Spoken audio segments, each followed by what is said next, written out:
জুলাই বিপ্লবে যারা ত্যাগ করেছেন, নিজেদের জীবন বিসর্জন দিয়েছেন, জীবনের ঝুঁকি নিয়ে যুদ্ধ করেছে, তাদেরকে রাষ্ট্রীয় স্বীকৃতি না দেওয়া মানে এই বিপ্লবের প্রতি বেইমানি করা।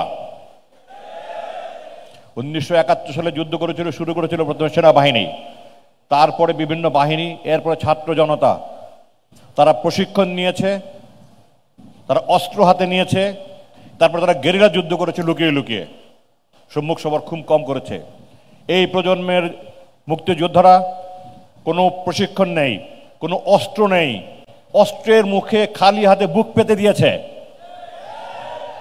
যারা এদের স্বীকৃতি খাটো করে দেখে, আমি মনে করি তারা দেশের প্রতি, জুলাই বিপ্লবের প্রতি তারা অত্যন্ত বেইমানি করছে। আমি সেদিন দাবি করেছি, বারবার দাবি করছি, আজকে আপনাদের সামনে বলতে চাই, 71 সালের মুক্তিযোদ্ধাদের প্রতি শ্রদ্ধা জানিয়ে বলতে চাই, সেই দিনের মুক্তিযোদ্ধাদের যদি বিভিন্ন রকমের সাহসিকতার জন্য বীর শ্রেষ্ঠ, বীর বিক্রম, বীর উত্তম, বীর প্রতীক খেতাব দেওয়া হয়ে থাকে, আজকের মুক্তিযোদ্ধাদের দিতে হবে। না দেওয়া হলে তাদের সাথে বেইমানি করা হবে।